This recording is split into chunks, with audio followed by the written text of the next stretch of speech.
One of the great social innovations of the last 15 years has been microfinance. It's allowed large numbers of poor people in developing countries to borrow small amounts of money to set up family businesses. But last month, The Australian reported that India's microfinance sector faced collapse. Critics argued people were getting sucked into borrowing money and then forced into repayment. To discuss this controversial issue, we're delighted to welcome Callum Scott from Opportunity International Australia. Callum's been involved in Opportunity's microfinance programs in India and also the Philippines. Callum, great to have you on board for the program. Great to be here, thanks. Tell us a little bit about what's been behind this revolt and paint the picture for us of what's been happening in India. Well, in the past few years, microfinance has seen strong growth globally, partly driven by for-profit or commercial organisations, and it's these organisations that are now being criticised for putting profits before the needs of poor people. At Opportunity International, we're concerned about this. Well, firstly, because we're concerned about the clients affected, but secondly, because we fear that this will overshadow the good work that socially focused microfinance organisations have been doing, both in India and in other countries. So what's the story that some of those who have borrowed money have in effect borrowed too much and then find it very difficult to make the repayments? I understand some have even committed suicide, the newspaper reports. So, and then the government, the state government of Andhra Pradesh have stepped in with new rules and regulations. Is that the story? I mean, that's roughly correct. Yeah. You know, we're very concerned about the media reports of suicides because from our experience we know the people we're trying to help are in a very difficult situation. They lack a lot of essential services and they suffer from a lot of problems of poverty that you or I will never need to face. So we believe that microfinance should really be a social space and it should be organisations that are focused on individuals that are pushing microfinance and not organisations who are dominated by a profit motive. So microfinance from Opportunity International's perspective is not just a commercial venture. Absolutely. I mean, we are driven by the desire to help people lift themselves out of poverty. So I can give you a couple of examples. One is that we believe that relationship management is key to microfinance, and that means that the organisations that we partner with will take the time to understand the client's business and their ability to repay the loan. And also, the organisations that we work with are continually looking to expand their services into unserved areas. So, for example, in India, we've got partners working in remote and rural parts of North and North East India where there aren't other microfinance organisations. The interest rates on a lot of these loans are very high, though, aren't they? And that was involved in some of the reports too. Why are they that high? Well, our partners charge interest so that they can cover the costs of providing the services. When the clients repay the loans with interest, we can then recycle the money and lend the money on to new clients. So it means that we can have a much bigger social impact for the same level of investment.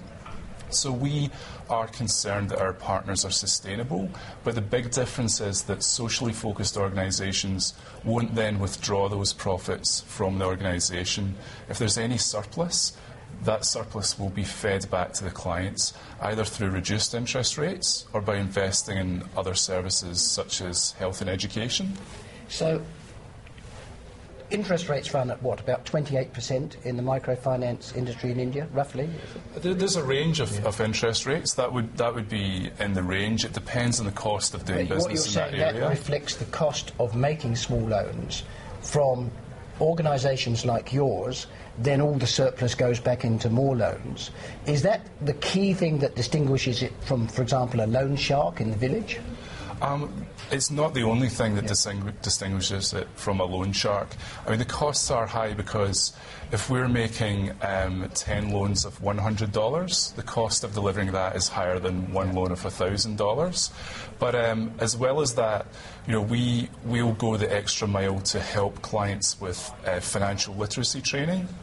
So we'll help the clients understand the consequences of taking on debt so that they can take an informed decision about the level of debt that's correct for Bottom them. line, so do you have a big sheet of bad debts from people who are unable to repay these small loans? Actually, our repayment rate is 97%, which is, we think is fantastic. And that reflects two things. It reflects the fact that our clients work very hard. They work very hard to build the businesses and to repay the loans because that's increasing their income and increasing welfare for their families. The other reason is that our partners will focus on relationship management. So they'll take the time to understand the clients and they won't issue loans if they believe that the client won't be able to repay the loan or if they have loans with another lender. And if they're able to be repaying these loans, does that mean they're actually setting up successful businesses? What are they actually setting up? So our clients will use the loans for a variety of different purposes. So maybe a fruit and vegetable stall, animal husbandry, tailoring. I recently visited a client in India who had a wedding supplies rental store, which consisted mostly of crockery, cutlery, and stacks of plastic chairs. But she actually planned to use her next loan to buy an electricity generator so that she could provide electricity at the weddings. And this is in a remote rural area of northeast India. So the businesses can look very different, but I guess if you like, the spirit of entrepreneurship is very similar in developing countries as it is in Australia. Now, I remember the Muhammad Yunus, who, of course, I suppose is the doyen of microfinance. I remember reading a statement from him that if you give a poor woman $50, you can, in effect, lift her out of poverty. Do you think that's a bit of poetic license, or from your experience there is a real truth in that? I think the principle's correct in that if you give someone a loan and they have to repay the loan, the discipline of repaying the loan and growing the business gives people dignity in a way that a handout doesn't.